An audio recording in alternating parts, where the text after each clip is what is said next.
Oi, eu me chamo Tamires e sou uma das professoras residentes do projeto Entre o IFE e o Liceu, e eu estou aqui hoje para conversar com vocês sobre o Parroco. Mas antes, vamos dar uma olhadinha nesses dois textos. O primeiro se chama Trecem da Vida Humana, Metaforicamente, do Gregório de Matos. É a vaidade, Fábio, nesta vida. Rosa, que tamanho lisonjeada, púrpuras mil, com ambição tourada, airosa rompe, arrasta para sumida. O segundo texto é do Francisco Alvim, se chama O Gênio da Língua. Corno manso, povo alegre. Comparando os dois poemas, a gente consegue notar que a linguagem utilizada é bem diferente, né? Isso se deve a alguns fatores, como o estilo do autor, mas principalmente ao momento histórico em que cada texto foi escrito. Assim, o texto 1, escrito no século XVI, tem uma linguagem mais erudita, própria da época, enquanto o texto 2, do século XX, utiliza uma linguagem mais coloquial. E, além da linguagem, cada época tem seu conjunto de temas comuns. Por exemplo, hoje em dia é bem comum músicas que fazem referência à internet, falando sobre mandar mensagem no WhatsApp ou de adicionar alguém, como nesses exemplos que eu trouxe. A primeira música do Gilberto Gil fala sobre, de fato, usar a internet. Já a segunda música do Marcos Bellucci fala sobre perfis falsos. Mas da segunda metade do século XVI até o início do século XVIII, os temas, as angústias, os problemas eram outros. E isso também era expresso na arte da época. Então, para a gente entender as obras, a gente precisa entender o que estava acontecendo no mundo e incomodando os nossos artistas. No início do século XVI, a Igreja Católica estava passando por problemas motivados pela Reforma Protestante, que, liderada por Martinho Lutero, punha em dúvida várias práticas da Igreja na época, como a venda de indulgências. Com a Reforma Protestante, a Igreja Católica Romana estava perdendo fiéis e, por consequência, perdendo dinheiro. Tentando reverter isso, nós temos o movimento da Contra-Reforma, onde a Igreja Católica buscava reafirmar sua força e, por meio do Concílio de Trento, impôs algumas medidas, como o retorno da Inquisição e a fundação da Companhia de Jesus, que era formada pelos jesuítas e era o grupo responsável por levar o catolicismo para o resto do mundo. Esse movimento trouxe de volta o teocentrismo medieval, criando o conflito com a visão de mundo que estava em alta durante o Renascimento, o antropocentrismo. E a igreja usava da arte para apresentar seu ponto de vista. É só vocês pensarem nas igrejas e catedrais mais famosas, independente da época. São sempre construções que brincam com os sentidos do visitante, que encantam e, de alguma forma, te fazem se sentir mais perto de Deus. Pelo menos para o homem dos séculos passados era assim, né? Hoje que nós estamos acostumados com todo tipo de efeito especial de computador, talvez seja um pouco mais difícil uma arquitetura tirar suspiros. Mas eu estou falando tudo isso para vocês conseguirem relacionar os objetivos da igreja com a arte que ela também ajudava a promover. Afinal de contas, não era qualquer pessoa que tinha dinheiro para encomendar um quadro ou mesmo aprender a escrever a ponto de se tornar um poeta. Então, a igreja tentava retomar a fé de um homem com as ideias do Renascimento e da Reforma Protestante em mente. E esse cabo de guerra de ideologias gerou uma grande crise existencial no homem barroco, levando a uma das características da arte da época, que é o contraste.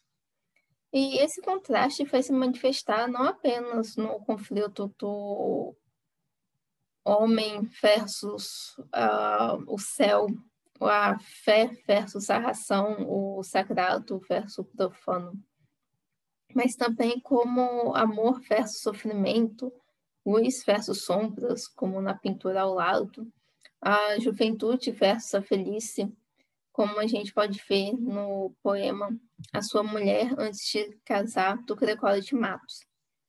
Aqui vou destacar só o último terceto.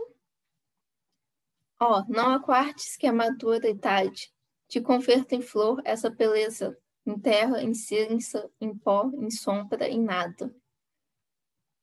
Aqui nós temos como tema principal a passagem do tempo, em que o Eulírico aconselha a interlocutora, a Maria, a aproveitar o tempo da juventude, porque depois chega a velhice deixando a flor, no caso ela, sem a beleza da juventude, e depois disso o que a espera é a morte, que vai transformá-la em terra, em cinza, em pó, em sombra, em nada.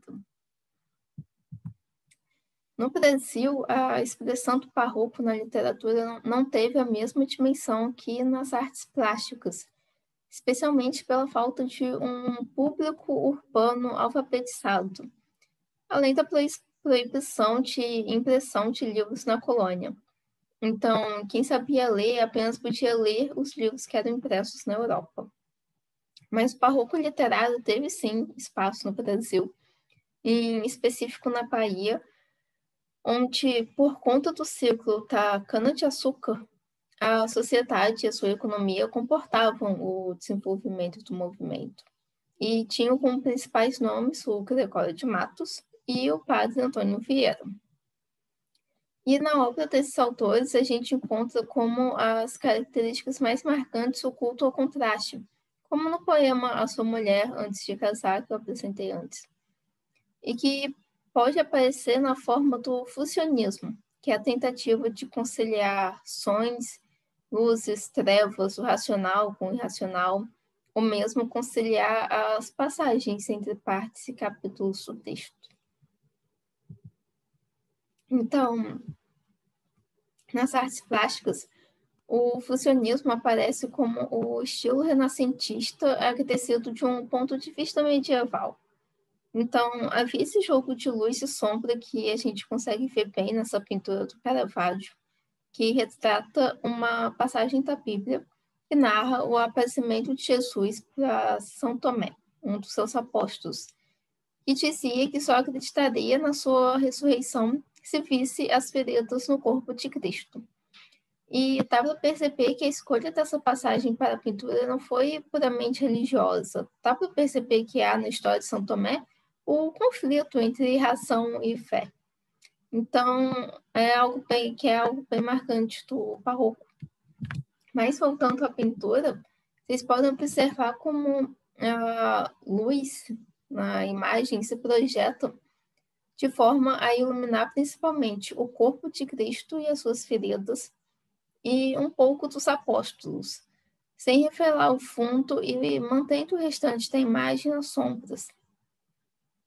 Com esse jogo de luz, Caravaggio converte toda a atenção da pintura para as chagas de Cristo, que é a prova pedida por São Tomé de que Cristo ressuscitou. Na literatura, o fusionismo aparece principalmente na oposição entre racional e irracional, como a gente pode ver no soneto a Nosso Senhor Jesus Cristo com atos de arrependimento e suspiros de amor, também do Gregório de Matos. Ofendivos, meu Deus, bem é verdade. É verdade, meu Deus, que hei tenido. Tenido vos tenho e ofendido. Ofendido vos tem minha maldade. Maldade que encaminha a vaidade. Vaidade que todo me há vencido. Vencido, quero ver-me e arrependido. Arrependido a tanta enormidade. Arrependido estou de coração. De coração vos busco. Dai-me os braços. Abraços que me rendem falsa luz. Luz que claro me mostra a salvação. A salvação pretendo em tais abraços. Misericórdia, amor, Jesus, Jesus. Nesse soneto, o lírico, além de suplicar pelo perdão, tenta demonstrar que a sua salvação é uma consequência racional, seguindo a lógica de que se pecar é finito e o amor de Deus é infinito, então a grandiosidade do amor de Deus irá perdoá-lo de seus pecados. E mesmo no barroco, a gente tem presente a ideia do carpe diem, do aproveite o dia, que se apresenta mais forte no movimento literário seguinte, o arcadismo, que vai trabalhar como uma retomada dos valores do Renascimento, das ideias clássicas. Mas no barroco vai funcionar também no jogo de oposições. Então, o homem barroco tinha consciência da efemeridade da vida e queria aproveitá-la no locus amoenus, o local ameno, o lugar agradável. Ou seja, ele esperava fugir dos conflitos, das dúvidas, do medo e aproveitar a vida. E a isso nós damos o nome de fugacidade. Essa característica está muito ligada ao seguinte, que é o pessimismo. Como o homem barroco vivia nessa luta interna, a ração contra a fé, havia um medo do futuro que levava à desesperança, tornando a morte um tema recorrente nos textos da época, como apareceu no poema A Nosso Senhor Jesus Cristo com atos de arrependimento, suspiros de amor, em que, apesar de ter levado uma vida de pecados, o eu lírico se preocupava com o momento da sua morte e pediu perdão a Deus. Já o feísmo é a manifestação do locus horrendus, ou seja, do local horrível, onde o grotesco, o trágico, o violento tem espaço e afasta o barroco do Renascimento. E assim como a arquitetura barroca era muito cheia de detalhes, era rebuscada, a literatura também se manifestava dessa maneira, utilizando de uma sintaxe mais trabalhada, escrita para outros autores. A gente primeiro vai dar uma olhada na arquitetura para estabelecer essa comparação. O Santuário de Bom Jesus de Matosinhos, em Congonhas, é uma das principais obras do barroco brasileiro. E nessa foto do altar, vocês podem perceber o rebuscamento da decoração. São tantos elementos e detalhes que, à primeira vista, você nem entende muito bem o que está acontecendo. Na literatura, isso vai aparecer no uso das figuras de linguagem, como o hipérbato, que é a inversão da sintaxe, o paralelismo, que é a repetição simétrica de termos ou ideias, a antítese, que é a aproximação de palavras com sentidos opostos, o que também está dentro da ideia de contraste do barroco, e o uso de metáforas, como a gente pode ver no sermão de Santo Antônio aos Peixes, do padre Antônio Vieira. O sermão aos peixes é todo construído com metáforas. Na primeira parte, Vieira faz o chamamento: vós sois o sal da terra, indicando que os pregadores deveriam combater a corrupção da terra, assim como o sal impedia os alimentos de estragarem. E então Vieira questiona de que, se os pregadores ainda há corrupção, talvez o problema deva ser os pregadores. Mas se o problema não for com eles, e sim com os ouvintes, então a solução seria fazer como Santo Antônio e pregar os peixes, que são quem ouvem com atenção. Da segunda à quinta parte, Vieira exalta as qualidades e defeitos dos peixes, tanto no geral quanto características específicas, que na verdade são características humanas, e o autor utiliza a metáfora dos peixes para falar delas, mas relacionando com características naturais dos animais. Então, por exemplo, o polvo, que ataca por emboscada e sabe se camuflar muito bem, é relacionado à traição, que é o defeito da pessoa dissimulada. E o peixe voador é comparado à ambição e vaidade, porque foi criado peixe, mas tenta ser ave.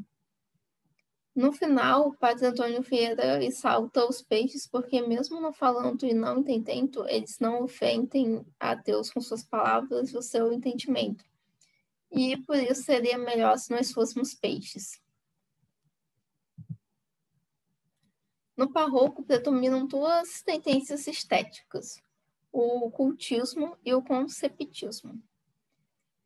O primeiro caracteriza-se pela preocupação com a forma, com o uso de metáforas, antíteses, metonímias, hipérboles, recursos que buscavam atingir os sentidos do leitor, além de uma linguagem rebuscada, escrita para outros autores, e do jogo de palavras do paralelismo.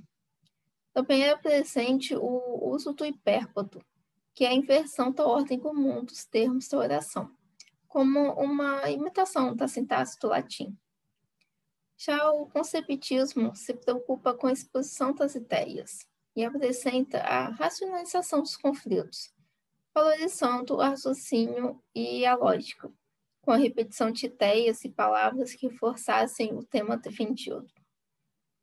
A argumentação também era feita por meio de conceitos da retórica aristotélica e da utilização das relações de causa, consequência e condição. Assim, era a tendência mais presente nas prosas, em especial nos sermões do padre Antônio Vieira. E o estudo sobre barroco ainda não terminou.